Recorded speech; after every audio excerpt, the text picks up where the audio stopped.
આણંદ જિલ્લાના ખંભાત શહેર માટે એક મોટી રાહત આપતી ખબર સામે આવી છે। ગરીબ અને જરૂરિયાતમંદ દર્દીઓ માટે આશીર્વાદરૂપ બનેલું કાર્ડિયાક કેર સેન્ટર હવે ફરીથી આયુષ્માન કાર્ડ યોજના હેઠળ સારવાર શરૂ કરી રહ્યું છે।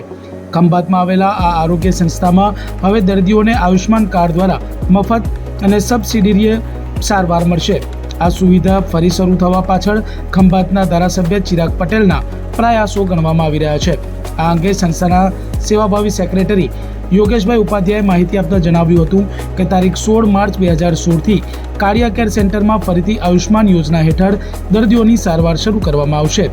આ નિર્ણયથી ખંભાત ઉપરાંત આસપાસના ગામડાઓ તેમજ તારાપુર અને સોજિત્રા વિસ્તારના દર્દીઓને મોટી રાહત મળશે અને તેમને સારવાર માટે દૂર શહેરોમાં નહીં જવું પડે। તારીખ 16 માર્ચ 2026ના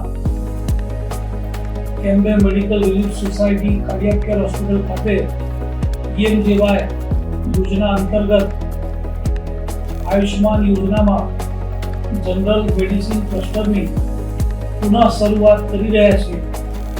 જે અંગે અગાઉ જે આ જનરલ મેડિસિન ક્લસ્ટર ચાલતું હતું, આ ક્લસ્ટરની અંદર ફાઇનાન્શિયલી ઘણા બધા ડિસ્પ્યુટો ઊભા થતા હતા એજન્સી જોડે, જેના કારણે આપણે આ કામગીરી બંધ રાખવામાં આવી હતી।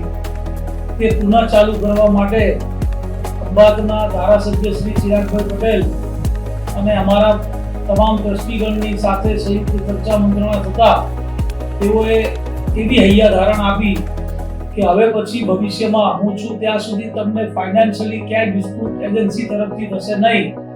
તમે આ લોકોની સેવાઓ ચાલુ કરો, કેમ કે જિલ્લામાં ફક્ત સોજિત્રા અને ખંભાત આ બે જગ્યાએ આ સેવા છે, બાકી જિલ્લામાં ક્યાંય કોઈ જગ્યાએ કોઈ સેવા જનરલ મેડિસિન ક્લસ્ટરની આપતું નથી।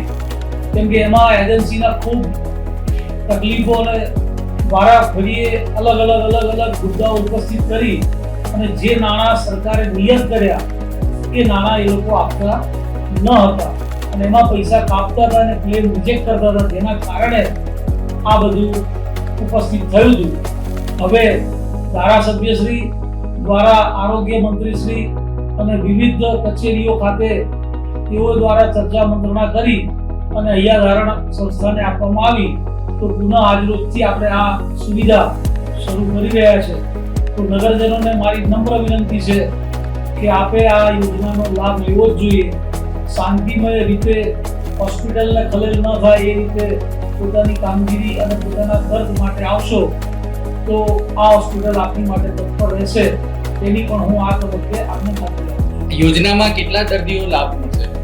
યોજનામાં જનરલ મેડિસિન ક્લસ્ટરમાં આપણા 10 આઈસીયુ બેડ આપ્યા છે અને 6 બોર્ડમાં આપ્યા છે, એટલે ટોટલ 16 લોકોને અહીંયા સારવાર પર ડે મળી શકશે।